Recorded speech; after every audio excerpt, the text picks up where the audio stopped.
اعوذ باللہ من الشیطان الرجیم بسم اللہ الرحمن الرحیم قالوا لن نبرح علیہ عاکفین حتی یرجع الینا موسیٰ قال یا ہارون ما منعک اذ رأیتهم ضلوا الا تتبعنی افعصیت امری۔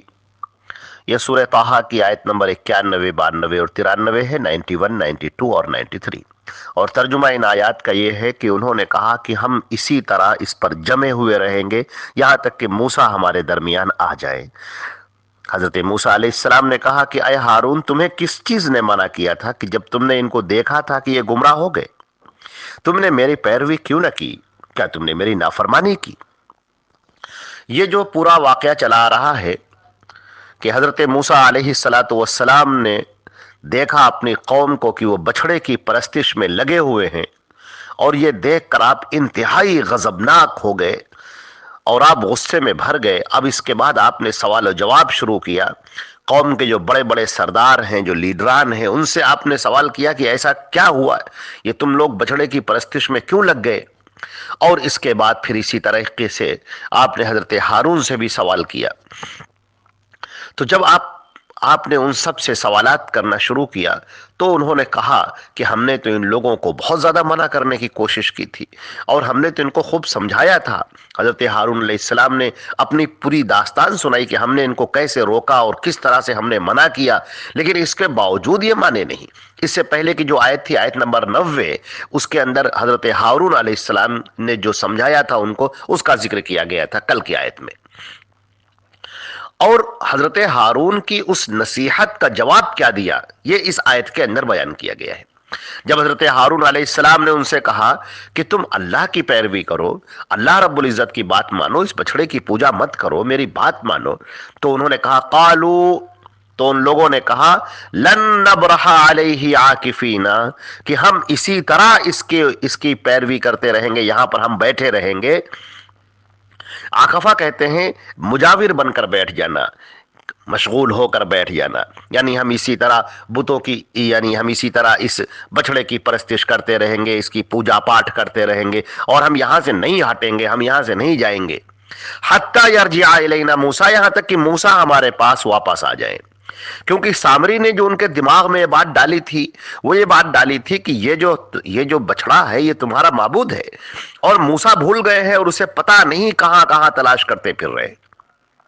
تو جب موسیٰ آ جائیں گے، اب انہوں نے کہا کہ ہم اسی طرح یہاں پر رہیں گے، اور تفاسیر میں یہ بات مذکور بھی ہے کہ وہ وہاں پر گانا بجانا کر رہے تھے، اس کے آگے نغمے گانا اور رقص کرنا، ناچنا، وہ سب کر رہے تھے۔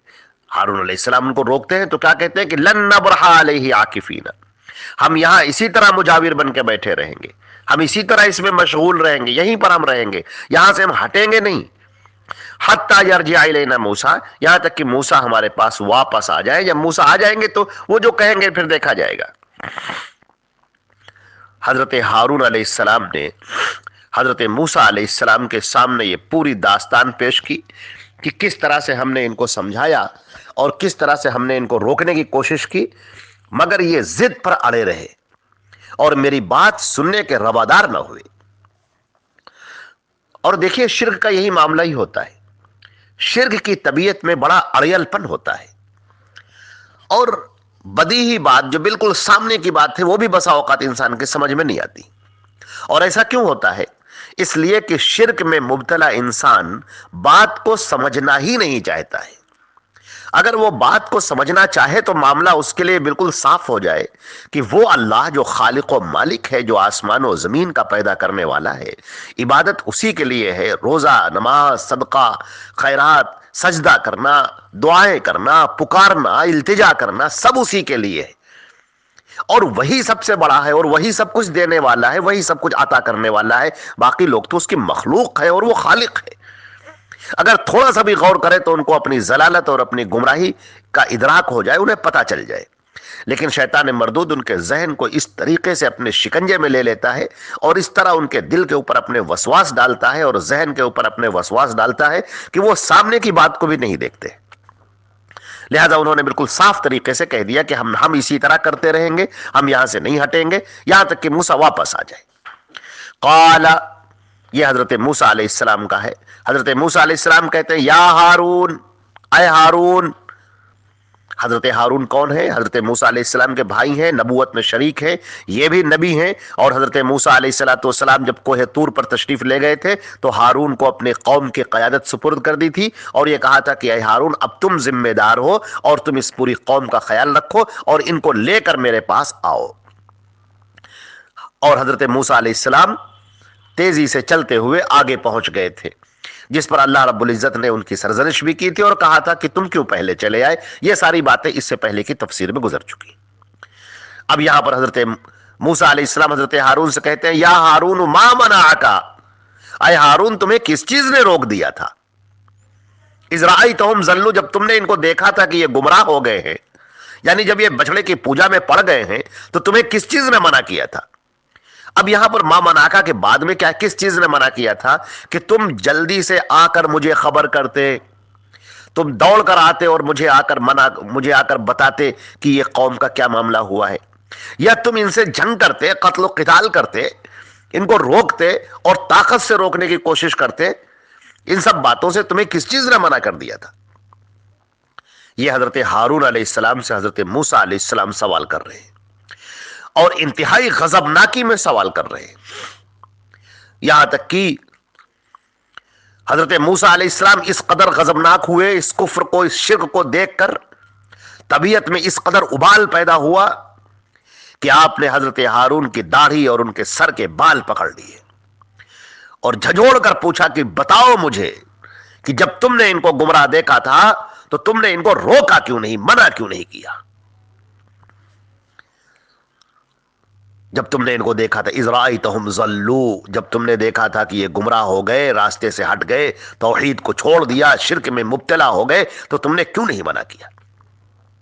یہ جو الفاظ ہیں اور اس کے بعد کی جو آیات ہیں جو حضرت موسیٰ کے انتہائی آتش فشاں کی طرح بھڑکتے ہوئے اور دہکتے ہوئے غصے کو بیان کر رہی ہیں، یہ سارے نبیوں کا یہی معاملہ ہوتا ہے۔ تمام انبیاء دنیا کے معاملے میں بڑی رواداری کرنے والے ہوتے ہیں، لیکن جب دین کا معاملہ آ جاتا ہے تو وہ انتہائی بالکل سخت ہوتے ہیں۔ دین کے معاملے میں وہ جھکنے کے لیے تیار نہیں ہوتے، دین کے معاملے میں ان کے ہاں ذرہ برابر کوئی لچک نہیں پائی جاتی، دین کے معاملے میں وہ دو ٹوک اور صاف صاف باتیں کرتے ہیں۔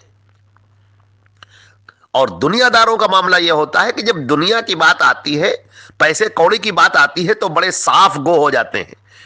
ابھی لین دین کی بات ہو جائے، پیسے لینے دینے کی بات ہو جائے، معاملات کی بات ہو جائے تو بڑے صاف گو ہوتے ہیں اور دو ٹوک بات کر دیتے ہیں، پھر چاہے کوئی ناراض ہی کیوں نہ ہو جائے، پھر وہ اپنا گھاٹا برداشت کرنے کے لیے، اپنا نقصان برداشت کرنے کے لیے تیار نہیں ہوتے۔ لیکن جب دین کا معاملہ آ جائے تو اپنے آپ کو کہتے ہیں ہم بڑے براڈ مائنڈڈ ہیں، ہمارا بڑا کشادہ ذہن ہے، اور کیا ہے ٹھیک ہے، یہ سب جو ہو رہا ہے سب ٹھیک ہے۔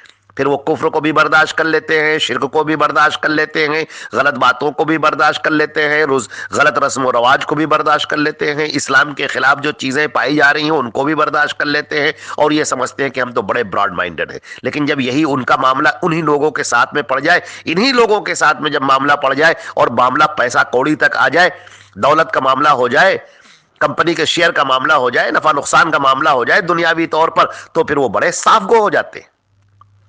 تو یہ فرق ہوتا ہے ایک دنیا دار میں اور ایک نبی میں، ایک دین دار میں۔ نبی دین کے معاملے میں انتہائی صاف گو ہوتے ہیں اور دنیا کے معاملے میں بڑی لچک رکھنے والے ہوتے ہیں، وہ صاف صاف اعلان کرتے ہیں، دو ٹوک باتیں کرتے ہیں۔ آپ نے حضرت ہارون علیہ السلام سے کہا، حضرت موسیٰ علیہ السلام نے اللہ تتبعنی، تم نے میری بات کیوں نہ مانی، تم نے میری پیروی کیوں نہ کی؟ کیوں ایسا نہیں کیا کہ جب میں نے تم کو یہاں پر نیابت سپرد کی تھی، تم کو پوری قوم کی قیادت میں نے دے دی تھی، تو تم نے اس کا حق کیوں نہ ادا کیا؟ افعصیت امری، کیا تم نے میری نافرمانی کی؟ حضرت موسیٰ علیہ السلام کا یہ جاہ و جلال، یہ غصہ، یہ غضبناکی جو شرک کے خلاف دیکھ کر، شرک کو دیکھ کر آپ کی طبیعت میں پیدا ہوئی ہے، یہ سارے انبیاء کا وتیرہ رہا ہے، اور یہی معاملہ ہمارے نبی حضرت محمد مصطفیٰ صلی اللہ علیہ وسلم کا تھا۔ حق بات پہنچانے میں آپ نے کبھی کوئی اپنی زبان بند نہیں کی، کبھی آپ نرم نہ پڑے، قرآن پاک میں اس کا ذکر بھی کیا گیا، وَدُّوا لَوْ تُدْهِنُوا فَيُدْهِنُونَ، لوگ یہ چاہتے ہیں کہ ذرا سا آپ نرم پڑ جائیں تو یہ لوگ بھی نرم پڑ جائیں۔ کفار مکہ نے کہا تھا کہ ایک سال آپ ہمارے بتوں کی پوجا کر لیں اور ایک سال ہم آپ کے بتوں کی پوجا کر لیتے ہیں۔ قرآن پاک نے آیت نازل کی، قُلْ يَا أَيُّهَا الْكَافِرُونَ لَا أَعْبُدُ مَا تَعْبُدُونَ، یہ ہرگز نہیں ہو سکتا، یہ قطعاً نہیں ہو سکتا۔ توحید کے معاملے میں ذرہ برابر کوئی رواداری نہیں برداشت کی جائے گی، حق بات کہی جائے گی، صاف صاف باتیں کہی جائیں گی۔ اب یہ حضرت موسیٰ علیہ السلام نے حضرت ہارون سے جو یہ سوالات کیے ہیں، اب اس کے بعد جو وہ جواب دیں گے وہ اگلی آیات کے اندر انشاءاللہ اس کو بیان کیا جائے گا۔ آیت نمبر 94 میں اس کا ذکر کیا جائے گا۔ اللہ رب العزت نے چاہا تو انشاءاللہ کل اس کا بیان ہوگا۔ والسلام علیکم ورحمۃ اللہ وبرکاتہ۔